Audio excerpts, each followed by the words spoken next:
This may apply more on Monday when the total strike comes in, but it may well apply today if the grid starts to really clog up as the morning goes on. If you're someone who can't make it to work in your commute, if the train comes past, 3 or 4 trains come past over the course of a couple of hours and you can't get on, or on Monday when there's no trains, if it just looks like it's going to be impossible, are you within your rights to stay home? What are your rights? What are your responsibilities as an employer when it comes to the legal aspects of it? Well, Andrew Spiteri is a Senior Employment Advisor at Employsure. Morning, Andrew. Morning, Robbie. Morning, Wendy. How are you? Oh, very well, thank you. I must say that these strikes don't happen very often. I think back in the day there were lots of them, and I guess people were a bit more sure about what to do here. But a lot of people wouldn't have experienced a rail strike in years and years, and wouldn't quite know how they're placed. So what's the deal?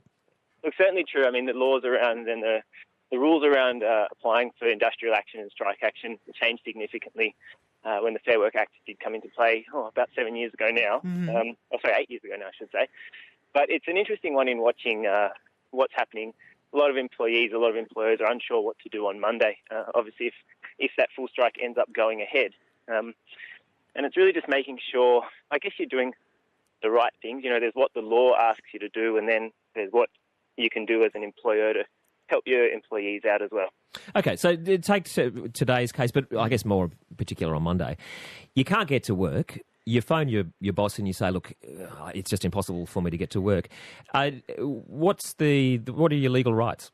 Sure. For an employee, on Monday, I mean, while the train strike is looking like it's going to have a pretty significant impact on people's ability to get to work, technically speaking, you're not entitled to take the day off just because you can't get to work. It's an employee's responsibility to be able to get to work on those days, regardless of any transport issues that are going on. I think the big thing that we've been talking about at Employsure is for employers to kind of be a little bit flexible with this one and be a bit understanding, show a bit of discretion, I suppose, in these circumstances. While the employees aren't entitled to that paid absence, there's other things you can do. You can, if possible, let them work from home, look at allowing them to use things like annual leave or unpaid leave, and just consulting with your employees. There's a few businesses I know of that are going to arrange transport for their employees. Okay. So they've got buses that are going to come and pick people up from train stations and get them into work. I guess the flip side is don't take the mickey if you're an employee.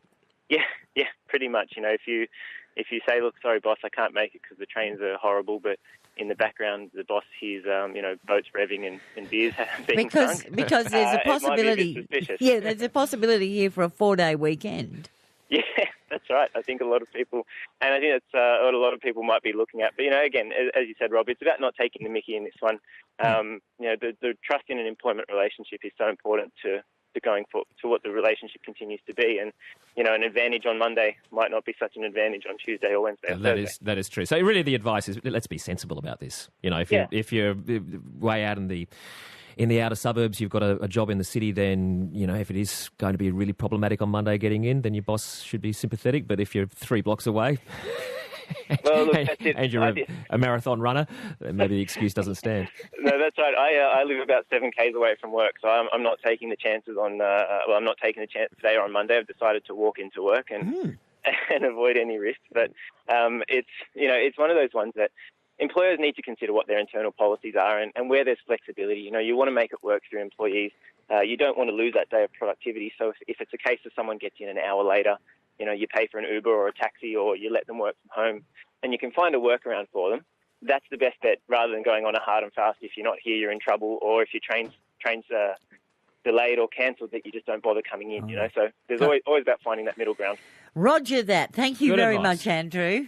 Thanks, guys. Have a lovely day. Thank you. Bye-bye. Andrew Spiteri there. He's the Senior Employment Advisor at Employsure.